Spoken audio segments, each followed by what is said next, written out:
What we witnessed last night when the Green Bay Packers knocked off the Detroit Lions 30-20 to win the NFC North Championship was a night filled with drama. It was filled with a bad guy. It had a lot of execution issues. It was a gritty, gutsy performance. And that's what brings me to Aaron Rodgers.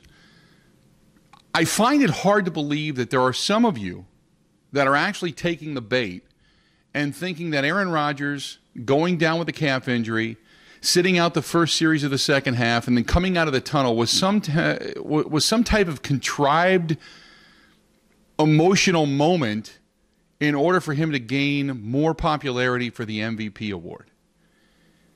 Why is it in this state we praised Brett Favre for being gutty? Brett Favre, at one point in time, he was sacked by Warren Sapp down in Tampa Bay. The next week after he had gotten his ankle rolled up, he was literally being carried off the field by his offensive linemen. And people were standing and giving him an ovation for gutting it out. He was the gunslinger. He was gritty. He was tough. Aaron Rodgers goes in with a calf injury, jumps on the cart, gets some massage therapy, gets some infrared, gets some heat, gets some cold, stretches a little bit in the tunnel, and not for effect, but because he didn't want to come out of the tunnel and cause a stir while his team was on offense. He wanted to come out during a break, which is actually proper etiquette. And that's exactly what he did. Then he comes back out, he gets the ovation, he goes out on the field, he executes, and he has an incredible game, one of those games that makes your legend grow. And yet there are some out there that actually question the motives. Let me tell you something. There are two things you never question because you flat out don't know. You don't question somebody's effort, and you don't question somebody's heart. And you certainly don't question if they are or are not injured.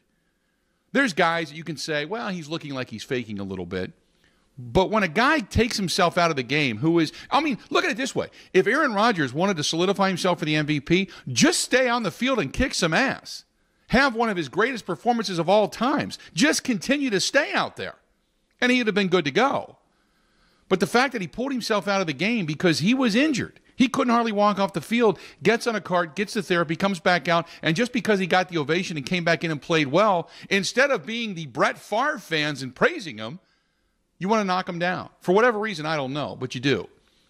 And then there's a certain guy that works for the four-letter network that continually wants to knock him no matter what he does, and some of you take the bait. That guy is an uncredible ass. Get that through your head. He does that to stir you up. That's why he does it, because he gets a rise out of you. The best thing you can do is call the station or just decide to bomb him on Twitter and say, you know what, we're done with you, and turn your TVs off. Don't listen to him. Just sit back, relax, and enjoy the postseason. Because let me tell you this, my friends, whatever happened against the Detroit Lions is now in the rearview mirror. Because let's be honest, if the Packers end up as a one and done, there's a lot more issues with this team than whether or not Aaron Rodgers got some style points in winning the MVP or not winning the MVP. Then you got to go back to the drawing board to figure out why, again, you would be a one and done. There's a lot more riding on this postseason than just a calf muscle. Awesome.